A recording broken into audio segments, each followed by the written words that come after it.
Good evening. My name is Julia Seaman, and I am Director of Exhibitions and Chief Curator here at Bard Graduate Center. I'm especially pleased to welcome you to tonight's very sold out lecture, um, which offers an exciting preview of our future gallery programming. Next fall, BGC will host the first major exhibition to explore fashion in American silent film. Entitled Goddesses in the Machine, the show will bring together a selection of rare surviving objects from the advent of cinema. With a vibrant display including film-worn ensembles and accessories, design sketches, period photographs, and more, Goddesses in the Machine will prove that when film was silent, fashion spoke volumes. Our speaker tonight is Emma Cormack, co-curator of Goddesses in the Machine and associate curator at BGC Gallery.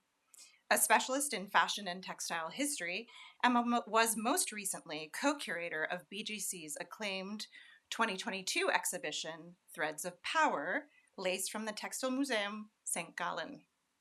She was also a contributor to and co-editor of the show's award-winning catalogue, named by the New York Times one of the year's best art books. I have no doubt that we can expect similar praise for the volume accompanying Goddesses in the Machine, for which Emma is also serving as co-editor and co-author with her collaborator on this project, the independent curator, Michelle Finnemore. Emma and Michelle are both BGC graduates, and the exhibition builds on Michelle's 2010 dissertation, giving Goddesses in the Machine special resonance for our community. In tonight's lecture, Emma will share new research carried out in connection with the oncoming show. Her talk is rooted in a brilliant essay she has authored for the catalogue. This volume, the cover of which you see on the screen, offers a series of in-depth investigations into specific understudied areas of film and fashion history. Emma's contribution, which she'll tell you about tonight, focuses on the depiction of shopgirls in early cinema. Her talk, The Department Store Shopgirl and the Picture Palace of Consumption, traces an overlooked trope to reveal how early film costume reflects broader social, political, and commercial currents in early 20th century America. Please join me in welcoming Emma Cormack.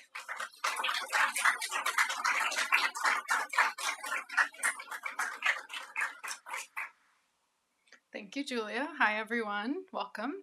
Thank you so much for being here tonight. It's really nice to see so many familiar faces. Tonight, I'm pleased to lead us in a guided viewing of excerpts from two silent films from the first decades of the 20th century. As you'll see, these films vividly reveal the role that fashion played in the lives of young women working in American department stores and illuminate tensions of gender, class, and morality. I've long been fascinated by department stores and their place in the cultural landscape of the late 19th and early 20th centuries, and this builds on research that I've been working on for many years, including in my time as a graduate student here at BGC, as many of you know. I started research for this chapter for Goddesses in the Machine with the intention of writing generally about films set in department stores.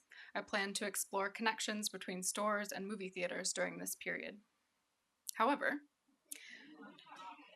upon watching dozens of surviving films and piecing together plot lines from those that have not survived, I was struck by the fact that most of these titles centered on the young shopgirls working in the stores.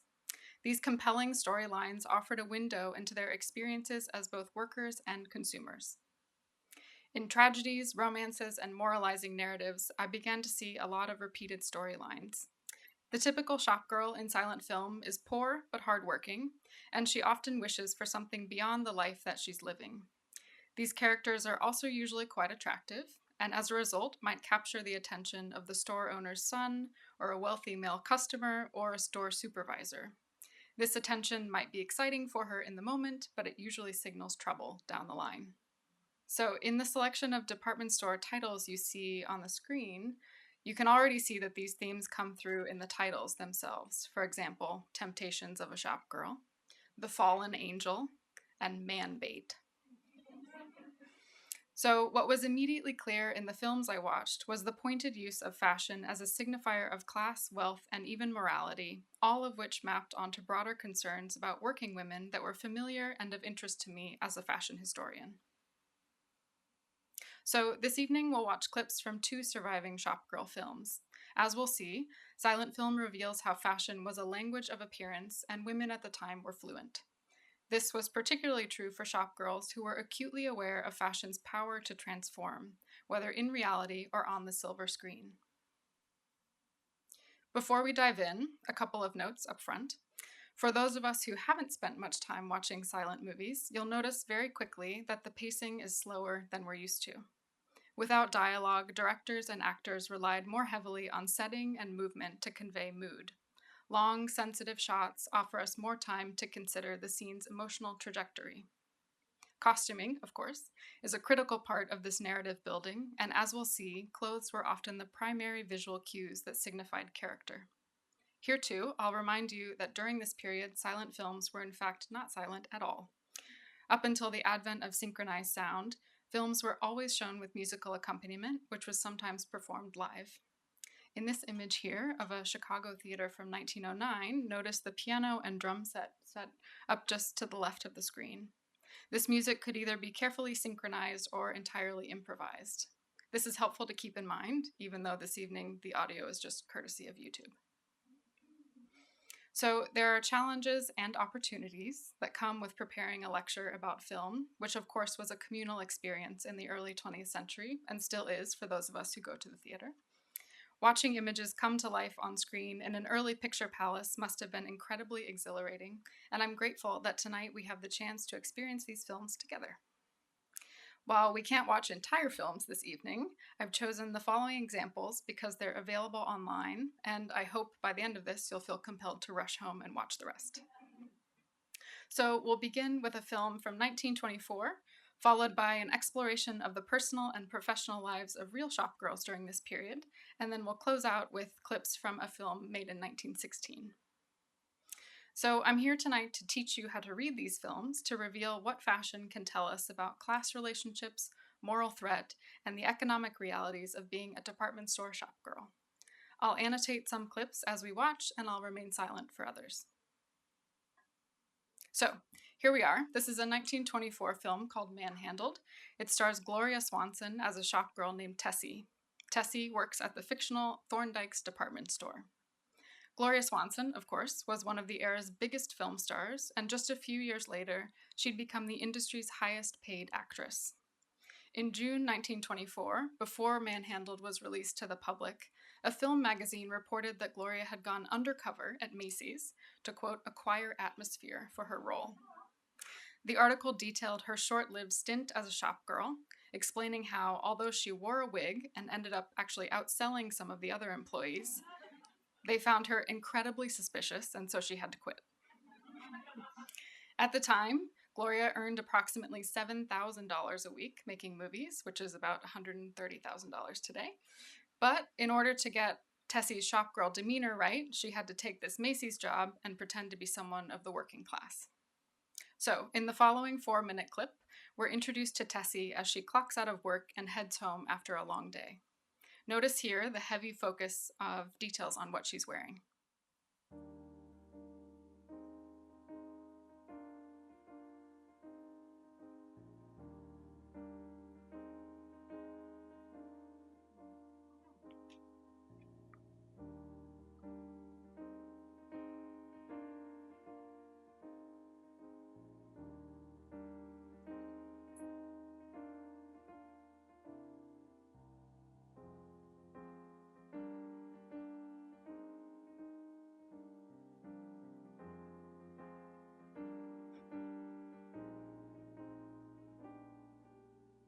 Tessie works in the basement of the department store, and here she seems really grateful for some fresh air.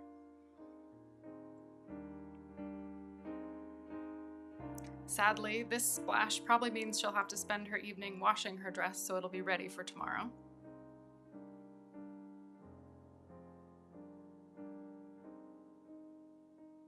This next scene will be familiar to any of us who've tried to take a rush hour train near Penn Station.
Gloria Swanson is only 4'9", which works really well here to emphasize how high she's lifted into the air.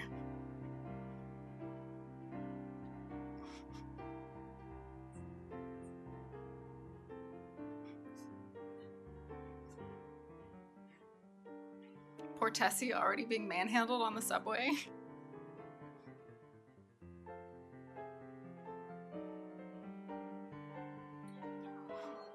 Horrible.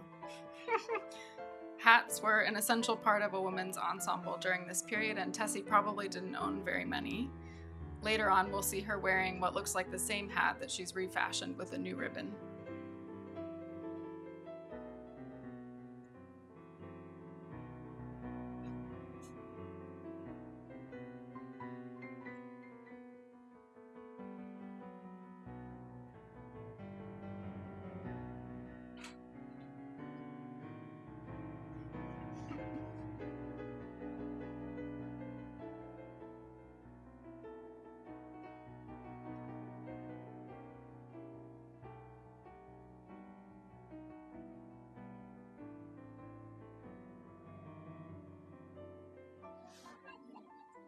Of course.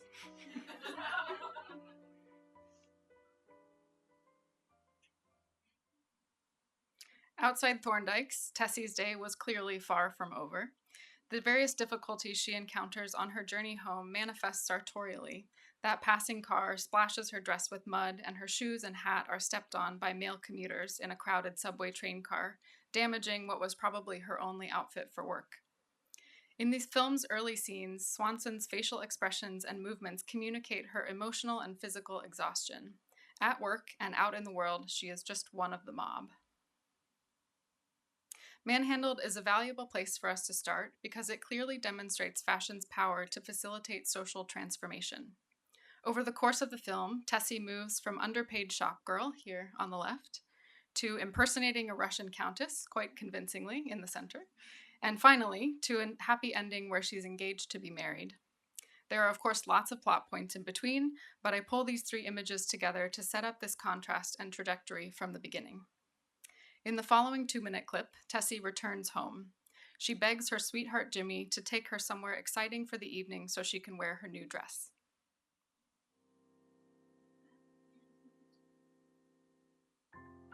Here, Tessie's returning to what is probably her rented room in a boarding house.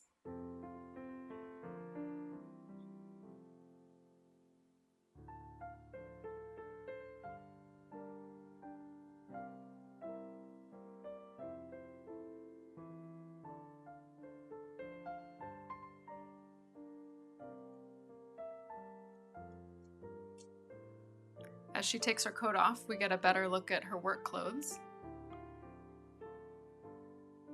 Notice here how she blows on her fur collar. That'll come back later. Her poor coat looks as though it's seen better days.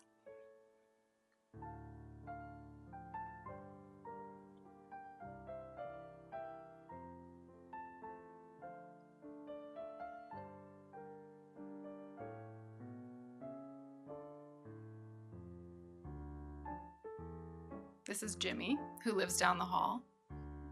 He's a mechanic who's set on striking it rich with that new invention he's holding in his hand.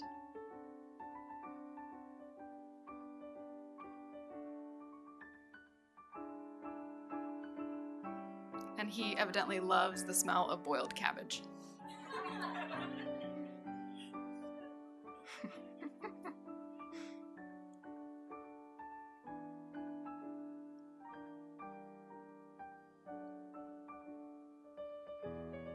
Here we see Tessie holding her new dress. And you'll notice how her wardrobe is almost completely empty behind them.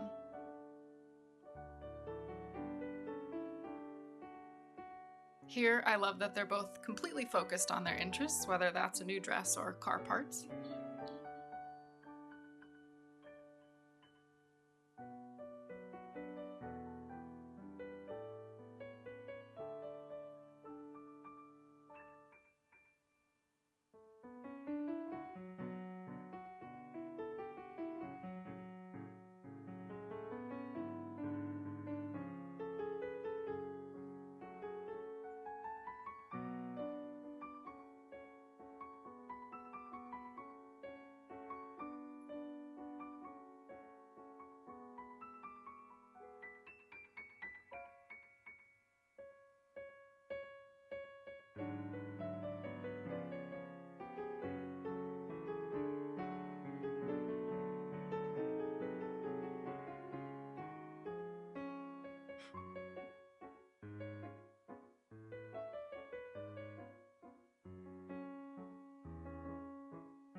The following night, Tessie wears the new dress we just saw to a party with her coworker. That dress, which you see her wearing here, has short sleeves, a lace collar, and an asymmetrical plaid ruffled overskirt. Although it's an improvement from her comparatively plain working wardrobe, the heavy trimming and loud patterns make her stand out among the other female guests, most of whom are wearing more elegant silhouettes in silk or lace, as you see here. At the party, Tessie's good at impressions, which makes up for her slightly unfashionable outfit. In the next 1.5-minute scene, we'll see her after she changes into a draped floor-length gown to pretty convincingly impersonate a Russian countess as entertainment for the other guests.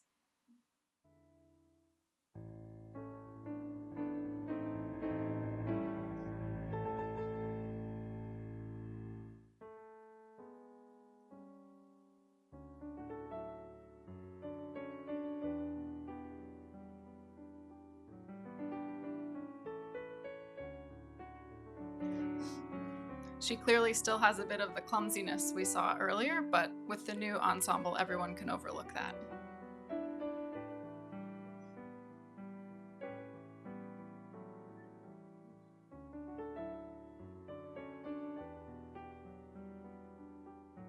This is their neighbor, a man named Arno Riccardi, who owns a dress shop. Reminder here that everyone at the party is in on the joke, but he doesn't know she's not actually a countess.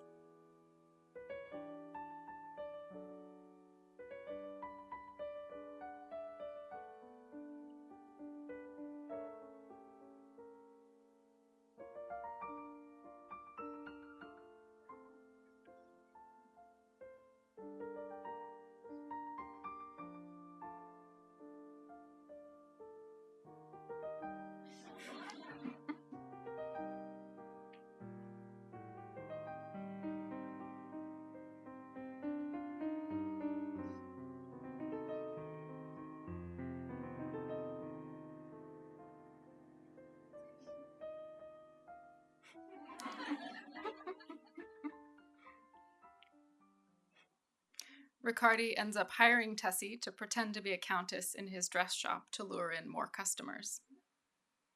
This new job enables her to climb the social ladder out of Thorndyke's bargain basement.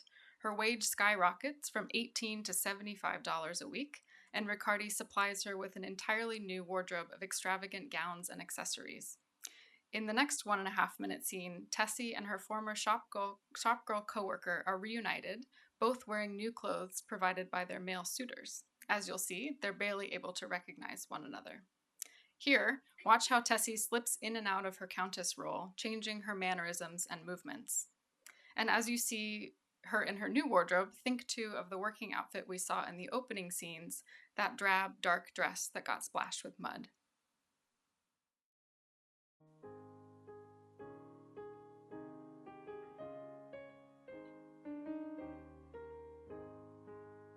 Tessie's traded her poor smashed hat here for much more luxurious accessories, a silk head wrap and a large necklace and bracelet.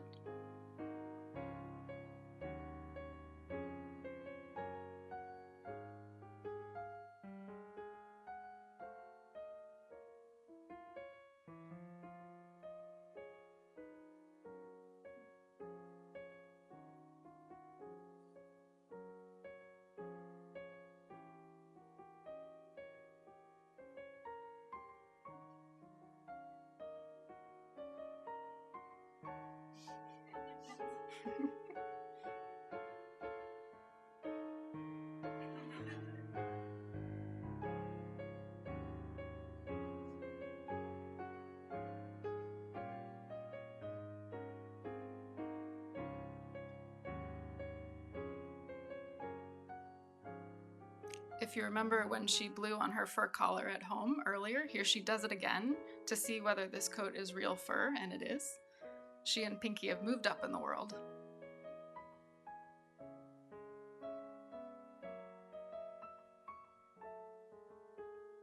And evidently she's been practicing her countess walk since that party. She's quite good now. Tessie's transformation from drab shopgirl to elegant countess leads to an onslaught of male attention. Although she stays true to Jimmy, misunderstandings arise from this new line of work.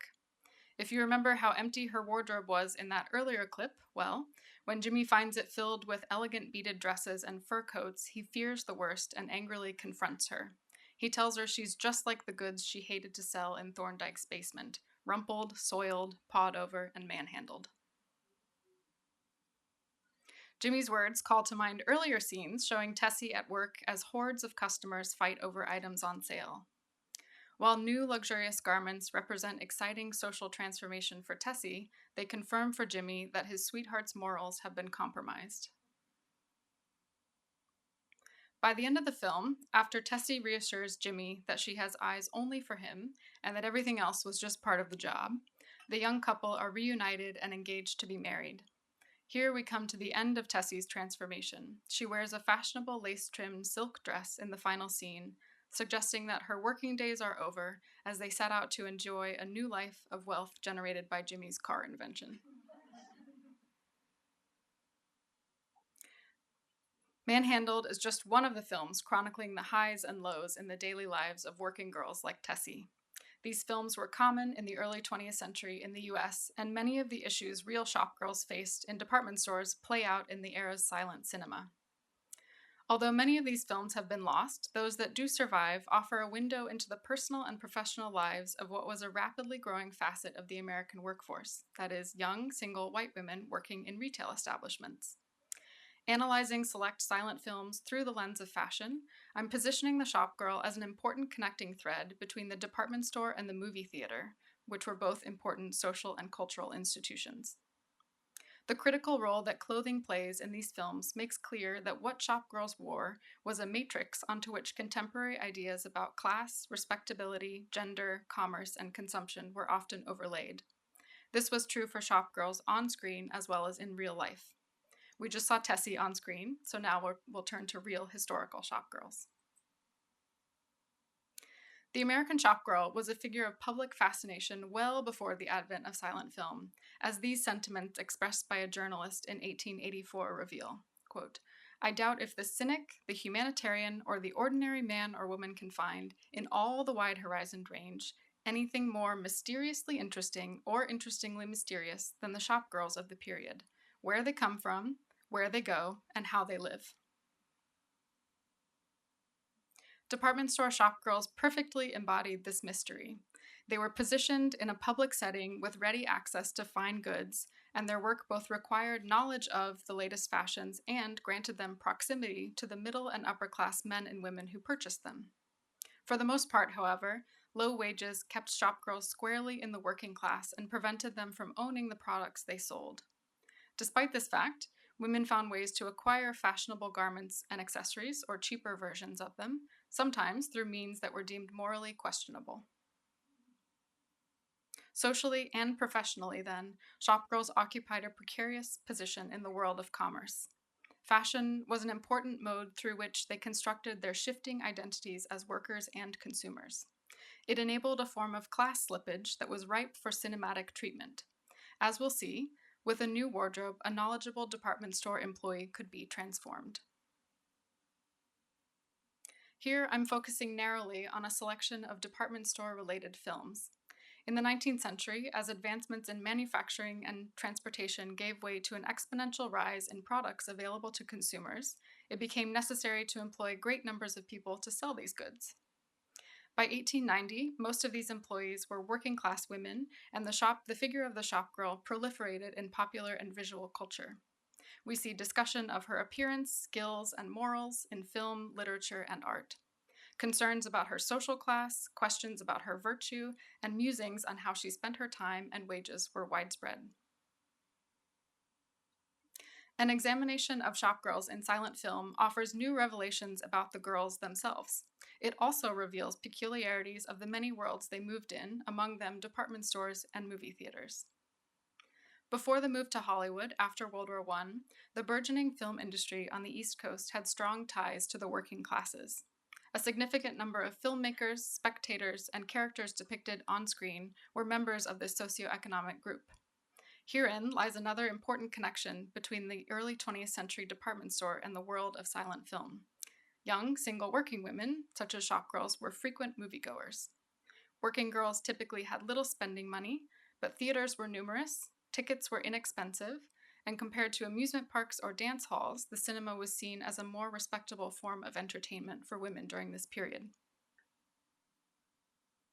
As a bridge between the picture palace and the palace of consumption, then, the department store shopgirl is a central figure that can help us better understand both sites. Scholarly discussion of department stores in the US is vast, as is literature about the early film industry and the labor of early 20th century working women. I'm offering a new perspective on these topics by positioning the on-screen depiction of American shopgirls at their intersection. By the turn of the 20th century, department stores had been significant commercial and social enterprises in the American urban landscape for several decades. In major cities like New York, Philadelphia, Chicago, and Los Angeles, stores established as early as the 1850s that had grown from smaller shops were drawing in significant annual sales. By the 1910s and 20s, they were employing thousands of men and women. For female shoppers, like those you see in this illustration, department stores were the primary place to purchase all manner of goods. One of the novelties of the department store was the staggering variety and range of products available, all made possible by innovations in manufacturing, technology, and transportation. What you see here is a selection of images from a 1905 Macy's catalog, which includes more than 10,000 different products in 500 pages. They sold clothing and accessories for men, women, and children, as well as everything from furniture, pipes, musical instruments, bicycles, dollhouses, medicine, even art, and box sets of books. Establishments like Macy's kept low amounts of stock on hand and ran elaborate clearance sales. This constant turnover of new items and the lure of bargains attracted customers all year round. If looking at this slide makes you feel slightly overwhelmed, that's good. That was my intention. Here, I want to emphasize the idea that it was absolutely critical to have the help of a knowledgeable and attentive store employee while shopping. Remember, too, that these thousands of objects were staged in gigantic stores, and that lots of things were stored behind long counters and required assistance to purchase. Here you see the women's millinery section in 1908 at Macy's, where they advertised the latest fashions imported from France. And here we see the women's clothing section, also at Macy's in 1908. So sales clerks had power in this setting, not only over the physical goods themselves, but also in terms of what they conveyed to the customer as being fashionable or worth buying. In addition to advertising their well-trained, educated sales force as a modern amenity that would transform the consumer experience, department stores across the country also boasted various innovations and services. These included electric lighting, elevators, things like conveyor belts or pneumatic tubes that moved cash and packages, and many stores also contained restaurants, concert halls, and women's waiting rooms with telephones, post offices, and newsstands. For example, based on the sign in the image on the left, you could evidently come to this store in Seattle in 1912 and have your gloves cleaned and mended, While you're waiting, you could go to the writing room, write all your correspondence, and then have everything posted. A nice one-stop shop. My personal favorite detail along these lines is the fact that in 1914, the women's clothing department at Lord & Taylor here in New York included a mechanical horse that you could try out your new riding habit on. The horse could imitate walking, trotting, or cantering. Sadly, I haven't been able to find any images of said horse. If you do, please email me. But here are a couple images to suggest what a customer might have been shopping for and what a shop girl might have been looking for while their customer was sitting on that horse. Here again, just to emphasize that customers were at the mercy of the shop girls around them for assistance. So if we're talking about department stores, I can't go without mentioning that there was also a growing interest during this period in the importance of window displays. A pleasing array of products in a store window might beckon customers in from the street, and an artful arrangement of goods within could encourage them to spend more than they had originally planned.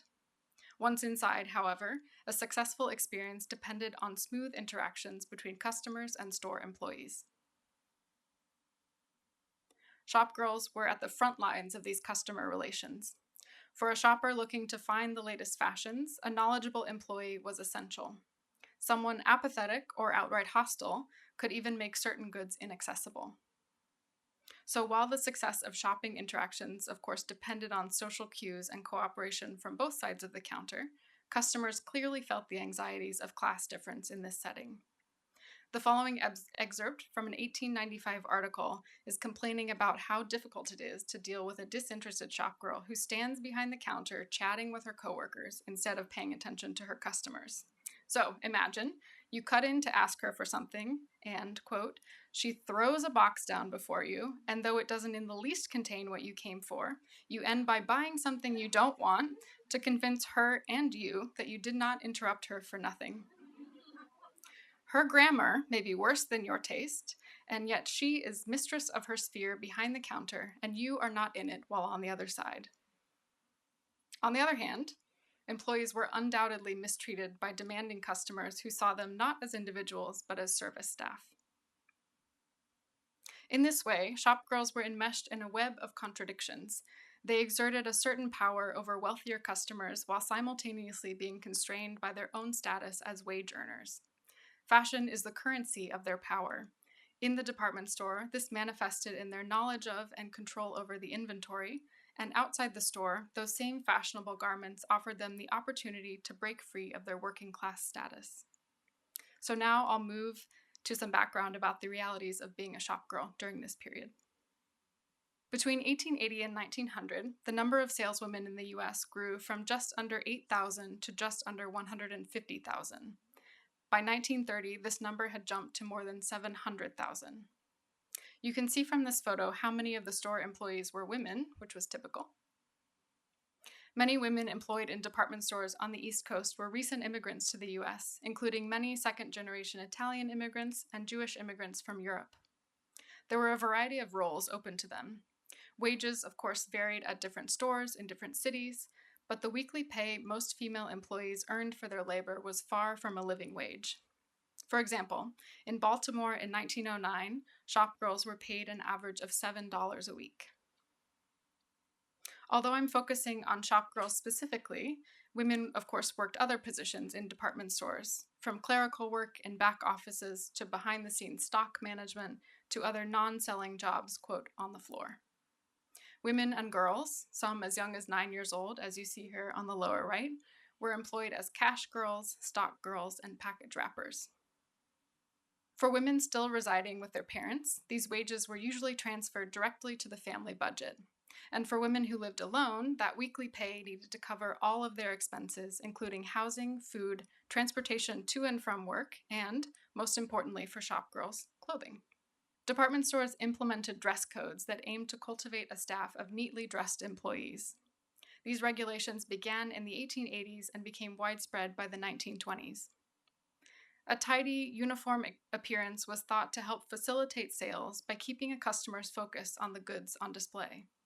This 1912 illustration expresses that sentiment visually. As it instructs, don't distract your customer's attention from the goods with elaborate coiffures, pungent perfumes, untidiness, and jewelry.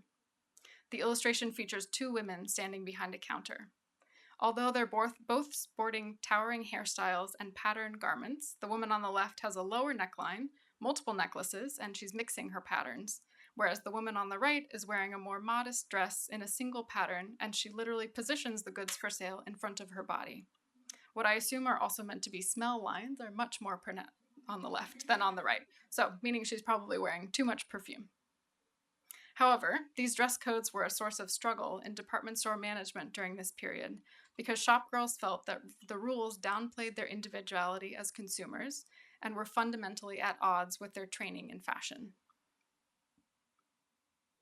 You may have noticed a common theme in all of these photos I'm showing. From the 1890s through to the late 1910s, the typical work ensemble for shopgirls comprised a long skirt in a dark fabric and a blouse called a shirtwaist, which was often white or black. Skirts could be constructed from a variety of fabrics, including wool, cotton, or linen, and shirtwaists were often made from cotton, linen, or, at a higher price point, silk. Most silhouettes featured embroidery, lace, cutwork, or details created by pin tucking or pleating. Note here that the combination of shirtwaist and skirt was worn by American women of all socioeconomic classes during this period, and differences in price were determined by grade of materials and quality of finishing. Department stores typically didn't supply work clothing for their staff, so purchase and upkeep fell to employees. In this period, working women acquired their clothing in a variety of ways. 1. They purchased cheap garments from pushcart vendors or small neighborhood shops. 2. They constructed clothes themselves from cheap fabric remnants. Or 3. They bought items and materials on the secondhand market or during sales. Some girls also procured fashionable goods from the stores where they worked, either by purchasing them on installment plans or by stealing them.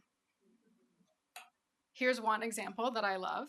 In 1915, a young Jewish working woman in New York who had been given a new suit expressed the pride of owning something from Wanamaker's department store. All of her previous suits had been purchased from a pushcart or a small shop on Hester Street, which you see on the left. This young woman was so proud of her new suit that she expressed wishing she could wear the Wanamaker's label on the front. Here on the right is an example of what her prized suit might have looked like. I love imagining her walking proudly down the street, knowing that label was on the inside. Here are 3 additional images showing shopgirls wearing variations of department store dress codes. Looking closely, these images suggest that the girls had to strike a balance between adhering to workplace rules and dressing as they liked. Budget, personal taste, and fashions of the moment likely also influenced their appearance. I'm particularly drawn to these examples because they're a departure from the many other posed images you see. In the one on the lower left, I love that you can see them smiling and that a couple women are working on embroidery projects. The room that they're in was an employees-only sun porch on the 11th floor of the Lord & Taylor building. The personal and professional welfare of young working women was of great concern for both the general public and social reformers around the turn of the 20th century and through the 1920s. Dress comes up frequently in these discussions. For shopgirls, clothing expenditures were equal in importance to food and housing because their success at work was predicated on appearance. It's clear that it was difficult for girls to survive on the wages they were earning. They had little hope of advancing in the world unless they supplemented their income. This prospect, of course, worried social commentators who saw their potential to become what were called treating girls or charity girls. In other words, young women who exchanged sexual favors with men in return for material gifts or tickets to films or theater performances. This was especially true in the department store, where women interacted with male employees and customers on a regular basis. For some shopgirls, this type of arrangement may have been an enticing mode through which to gain access to fashionable goods outside their economic reach. In 1906, a shopgirl working in one of the largest department stores in New York even acknowledged that at certain establishments, managers advised them to secure friends to help them defray their expenses. Here's an example of this arrangement with a nice connection to silent film. In 1911, one study detailed how 2 working girls who were frequent moviegoers held off attending the theater for several weeks so that they could save up to buy new dressy outfits on layaway. Their sacrifice ultimately paid off because then those new clothes secured them several weeks' worth of dates and more movie tickets. Full circle. So, as we saw in Manhandled, Shopgirl related silent films of the period show the reality many workers faced. Shopgirls like those you see here were caught between a difficult working class life and the allure of fashionable luxury with morality on the line. While shopgirls may have had the motivation and the knowledge to pass, at least at a glance, as someone of a higher class, this fluidity of social status may not have been possible or even desired in the opposite direction. What you see here is an interesting example of this idea. In 1922, the Society women assumed the roles of shopgirls at Best & Co. department store in New York as part of a fundraiser.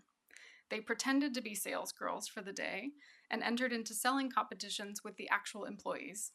However, rather than adopt a typical shopgirls work ensemble like Gloria did when she went undercover at Macy's, these women wear expensive garments befitting their socioeconomic status, making sure they couldn't be mistaken for actual members of the working class. Now we'll move to our second movie. Although the characters and storylines are largely fictional, these shopgirl films constitute a rich source for the study of fashion history, labor history, women's history, and the history of commerce. One film of this type is called Shoes, released in 1916 and directed by pioneering director and screenwriter Lois Weber.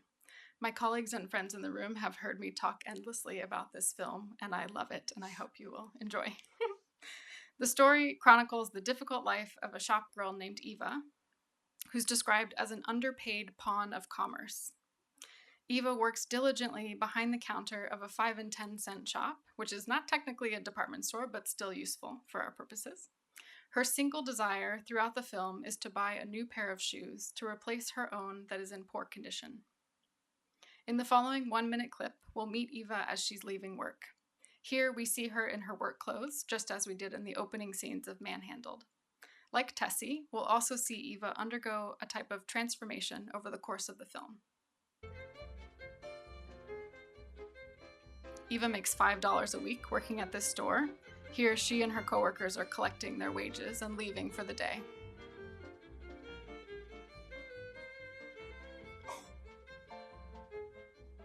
Notice here what they're all wearing. Under their coats, you can see their white blouses and long skirts.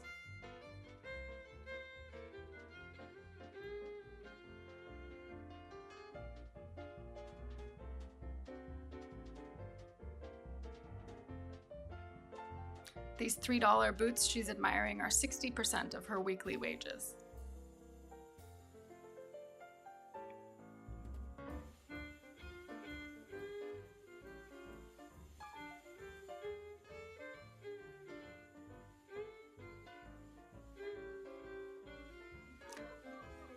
Unfortunately, we'll see him again. This other woman is Eva's coworker, who's clearly already familiar with this man. That clip gave you a hint of what's to come. Each week, Eva gives her wages to her mother for food and rent as she slips further and further into despondency, dreaming of those shoes in the shop window. Black leather with a rounded toe, a small heel, and buttons up one side. She walks to work each day on tattered soles, trudging through rain and doing her best to repair them with cardboard inserts she cuts from boxes, as you see her doing here. Eva's shame at the state of her shoes is palpable, especially while out in public. In the following 2-minute clip, she's sitting in the park on her lunch break when a group of fashionably dressed young women walks by. Notice here the contrast between Eva's drab work clothes and what the other women are wearing.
The contrast in this scene is striking. Whereas Eva and her outfit blend in with the other men on the bench, the women walking by stand out even before the camera focuses on them. They're all wearing different fashionable silhouettes in various fabrics that catch the light. And when they stop in front of the bench, the camera pauses on them, posing just like fashion plates of the period. The visual stacking of their fashionable shoes in this screenshot on the lower left also echoes layouts you often see in department store catalogs. After several successive paydays where her mother tells her there's no extra money for new shoes, Eva finally resigns herself to accept the offer of the creepy man who has been petitioning her throughout the film. In this last 3-minute clip, we'll watch as she reluctantly transforms herself before meeting him at a dance hall.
Eva gains little enjoyment from her time with the man, as you can clearly see from these 2 screenshots on the left.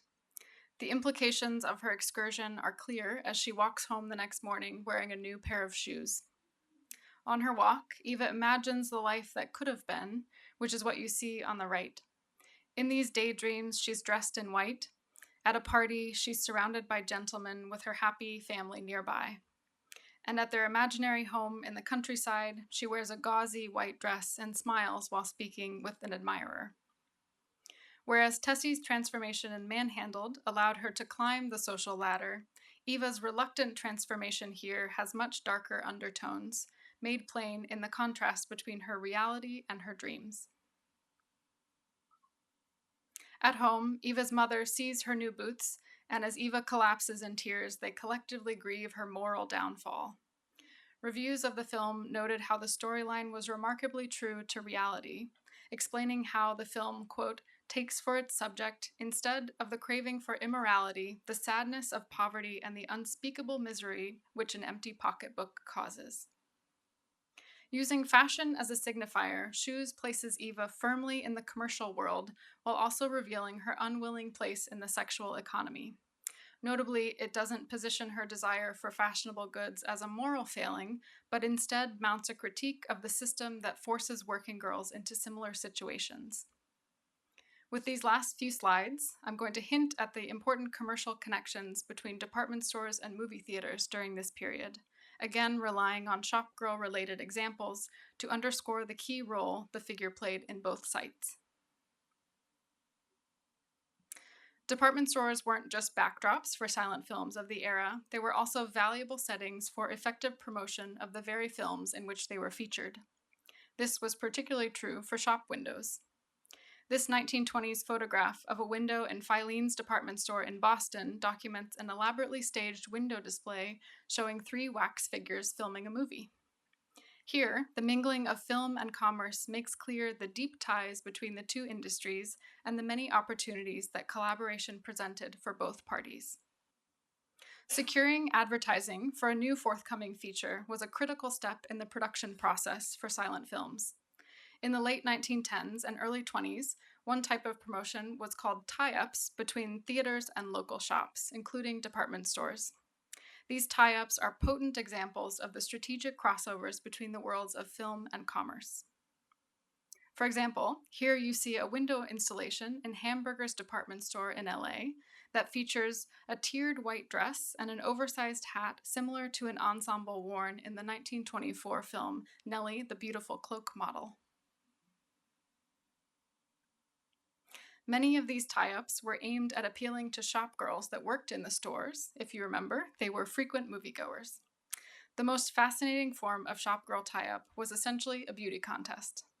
In promoting a new department store film, production companies might stage a contest to find the prettiest shop girl in the city, who would then be promised a role in an upcoming film. These contests likely drew large interests, both from the women who already worked in the store and for those who saw the job as an avenue through which to become a film star. That's what you see happening in this comic, where this young woman, Olivia, seeks out a job so she can enter a shop girl contest. She too longs for a different life, just like Tessie and Eva, but in this case, her dream is Hollywood fame. Sadly, her manager responds quite rudely and says that if she wins, he'll give her the store. So, to wrap up, working class Americans were devoted audiences of silent cinema. In a darkened room on the Lower East Side, for example, an overworked and underpaid shop girl might see her concerns reflected in the drama of Tessie's life in Manhandled or in the desperation in Eva's eyes in Shoes. The idea that fashion could serve to elevate her from her worker status and function as a signifier of morality was present in films and likely infused her daily life as well. Shop girls that straddled class boundaries were uniquely poised to embrace these ideas, but this commercial language of possibility extended far beyond them. The notion that through consumption, social transformation is possible was at the heart of the messaging department stores transmitted to their customers. It also aligned with the broader American preoccupation with consumption in the 19th and 20th centuries that, as we all know, continues today. This Shopgirls deep dive represents just one niche topic in the wide world of silent film fashion. Next September, BGC's Goddesses in the Machine exhibition and catalog will explore many other facets of this fascinating period from which very little material history survives. Here I'm giving you a sneak peek at a few other focuses of the exhibition, including discussion of action-packed serial dramas featuring female stars and the development of a professionalized Hollywood costume department. Investigating how designers harnessed the exciting possibilities of the silent film medium in the early 20th century, Goddesses in the Machine will offer a compelling glimpse behind the silver screen. Thank you.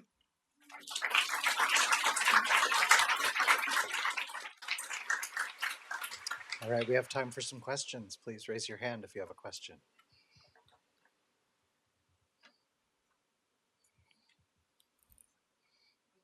Oh, thank you. Yay. Brave soul. Would you pass this down? Thank you. In your research, did you find that the department store males knew what they were doing? The men, you mean? Yeah. Oh, I'm sure. In exploiting the young girls. Yeah, absolutely. Yes. Yes. Short answer, yes. Did you have a question? Okay. Any other questions? Thank you, Aaron. Thank you, Emma. That was great. Um, that slide that you showed at the beginning with that enormous list of films. Mhm.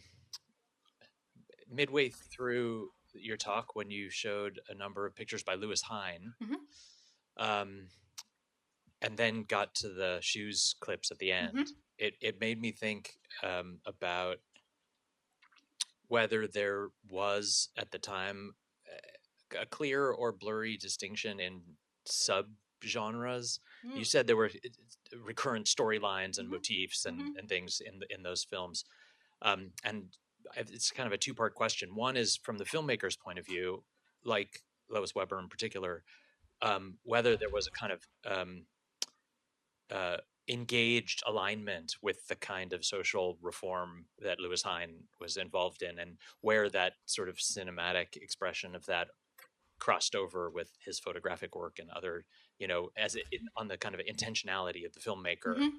And then the second is, were these films marketed differently in different spaces to different audiences? Did critics, you had you put a line from the review of that film that called attention to that. I'm just wondering whether in the critical literature or in any kind of accounts of reception, whether those distinctions in genre were also sort of made apparent. It's hard. I'll answer your second one first. It's hard to tell from the reviews. And I was going to mention this earlier, but a lot of the content from those film periodicals we have to take with a grain of salt, of course, because they often recycled promotional language from the film studios themselves. So it's entirely possible that Gloria Swanson never worked at Macy's and it was all part of a stunt. And same for reviews that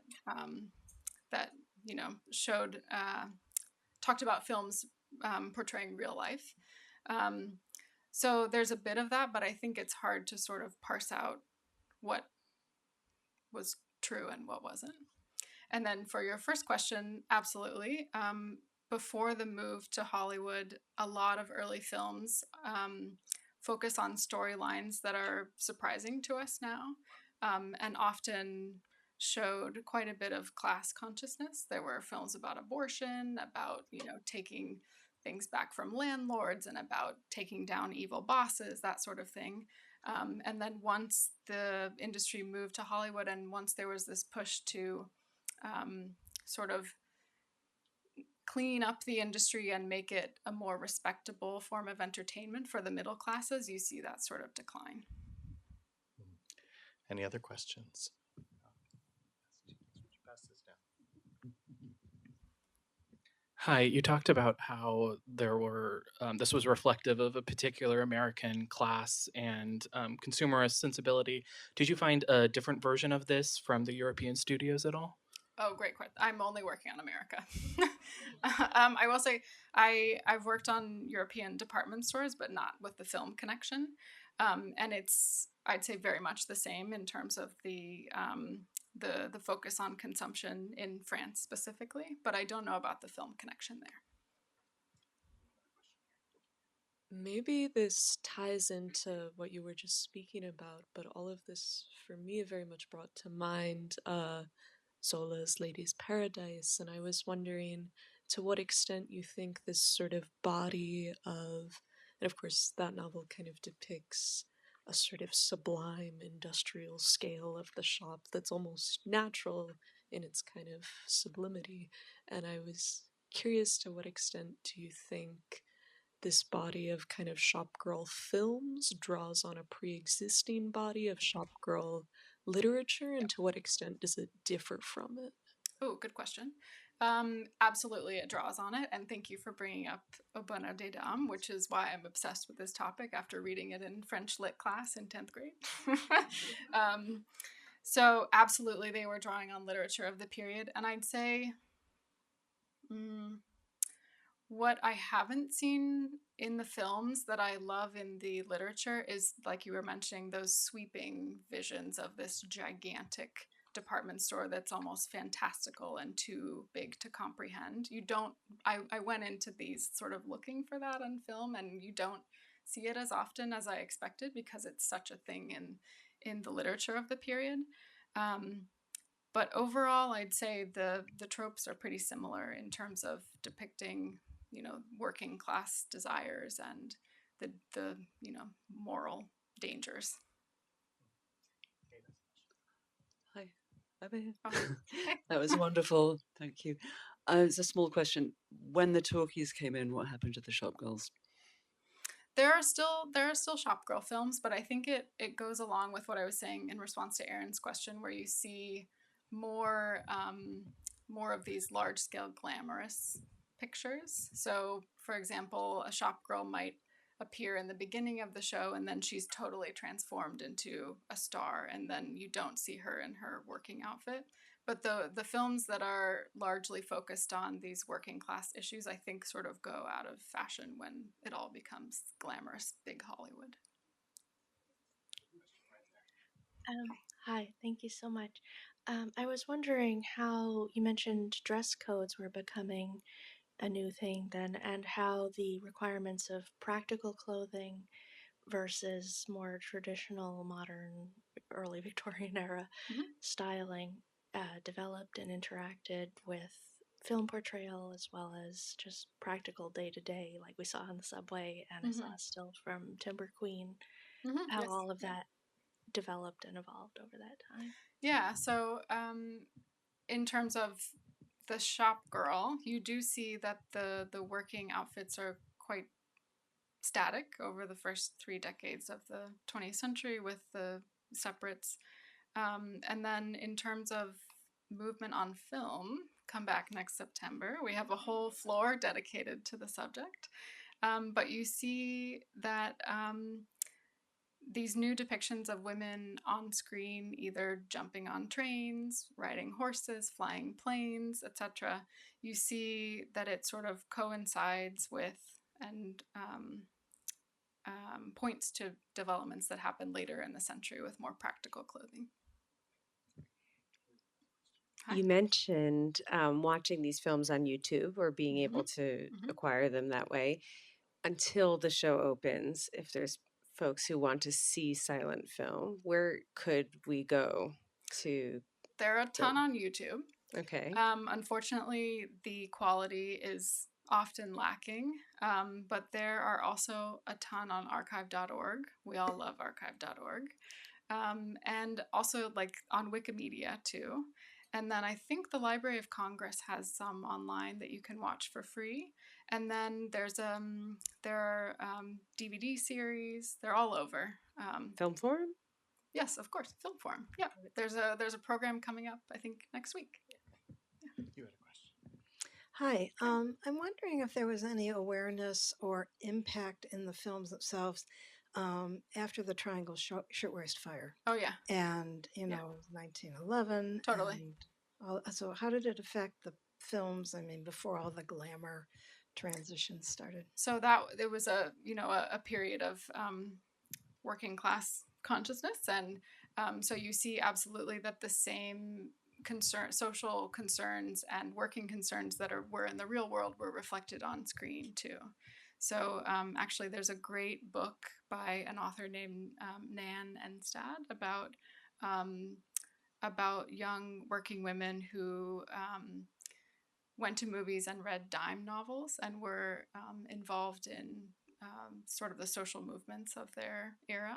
But absolutely, you see the same concerns reflected on film. Hey, thank you for the talk. I'm curious if you maybe in the films there's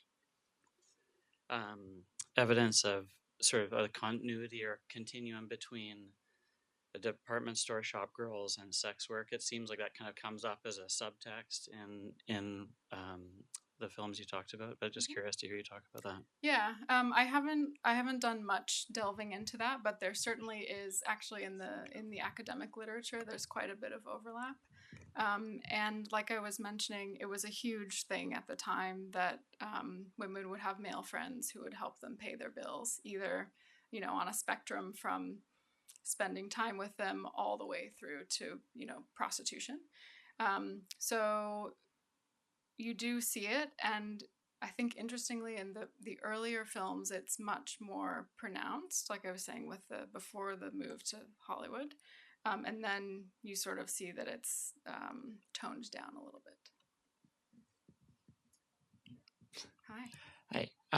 So knowing very little about women's fashion of the era, but I was struck in the scene in Manhandled where she's imitating the Russian countess, that she keeps tripping over sort of the train of the dress. Is that something that would have been that length would have been fashionable, or something that a costume designer would have accentuated for the comedic effect of that scene? Probably accentuating it on film. And we have actually a great quote that we're going to include in the exhibition about how if in reality a dress train is 2 feet long, on film it needs to be 6 feet long.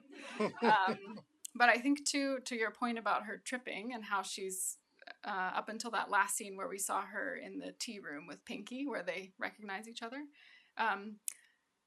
Another part of this passing as someone of a higher social class is not only what you're wearing, but it's how you hold yourself. And so there was a lot of anxiety at the time, too, that shopgirls who had access to middle and upper class consumers could sort of learn to imitate them and therefore become more seamlessly of a higher class, and that wealthy people wouldn't be able to pick out who actually was of a lower class. So totally the outfit and the movement is all tied in together. So, as Emma mentions, we do hope you'll all come back in the fall for the exhibition Goddesses in the Machine. But for right now, please join me in thanking Emma Cormack.